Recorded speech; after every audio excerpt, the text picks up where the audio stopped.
ভবিষ্যৎ করছে এই বর্তমান আওয়ামী লীগ সরকার। এই আওয়ামী লীগ সরকারের জন্য আজকে দেশে কোনো রাজনীতি নাই, কোনো রকমের কোনো সারা দিকে সব জায়গায় বাংলাদেশের মানুষ নিপীড়ন নির্যাতনের শিকার হচ্ছে। এবং একই সাথে বলতে চাই, আমাদের অনেক ভাই ব্রাদার, আমার নিজের ভার্সিটি বলেন, ঢাকা ভার্সিটি, খুলনা ইউনিভার্সিটি বলেন, চিরাঙে বলেন, এমন কোনো জায়গা নেই যেখানে আমাদের ভাই ব্রাদারের উপরে, আমাদের ভাই বোন যাদের উপরে গুলি চলছে না। সামনাসামনি একটা লাঠির বিপরীতে একটা বন্দুক কখনো চলতে পারে না।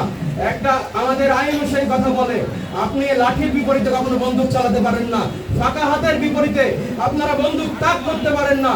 আমি পুলিশ প্রশাসন সহ সকল প্রশাসনকে, অ্যাডমিনিস্ট্রেশনকে বলে দিতে চাই, আপনারা যদি এই পরিবেশকে আপনারা যদি বন্ধ না করেন, এই বাংলাদেশে আপনাদের চলাচল করা, আপনাদের মৌলিক অধিকার নিয়ে বেঁচে থাকা কঠিন হয়ে যাবে।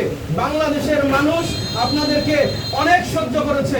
আমার ভাই বোনের উপরে গুলি চালানো, এই অবস্থা থেকে আপনাদেরকে সরে আসতে হবে।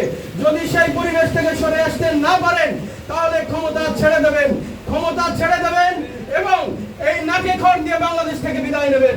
যদি বাংলাদেশ থেকে যেতে চান সসম্মানে, তাহলে আমার ভাই বোনের উপরে, আমাদের বাংলাদেশের মানুষের উপরে বন্দুক গুলি এগুলো প্রত্যাহার করুন, পরিহার করুন।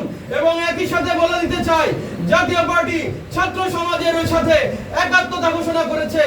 একই সাথে বলে দিতে চাই, জাতীয় পার্টির চেয়ারম্যান জনবন্ধু গোলাম মোহাম্মদ কাদের, তিনি তার বক্তব্যে বলে দিয়েছেন, আমাদের ওই যে ছাত্র মারা গিয়েছে রংপুরে, আবু সাইদ, সে মুক্তি সেনা, সে এই দেশের জন্য শহীদ হয়েছে। এটা এখন আর কোটা আন্দোলনের অবস্থায় নেই, এটা এখন আর কোটা আন্দোলনের প্রতি কোনো একটা নির্দিষ্ট কোনো অবস্থায় নেই। এখন হয়েছে, অনেক হয়েছে কোটা আন্দোলন, এখন দরকার দেশ সংস্কারের।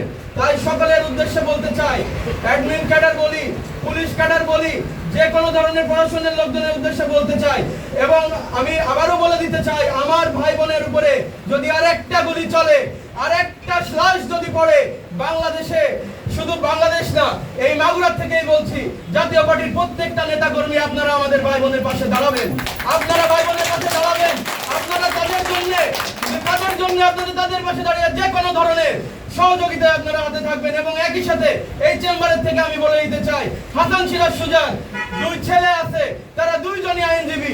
যদি কোনো ছেলে, যদি কোনো ছাত্র, যদি কোনো ছাত্রী, তারা যদি এই পুলিশ দ্বারা নিষ্পেষিত, নিপীড়িত হয়, আমি বলে দিতে চাই, সকল ধরনের আইনি সহযোগিতা তারা পাবে, আমাদের তরফ থেকে পাবে।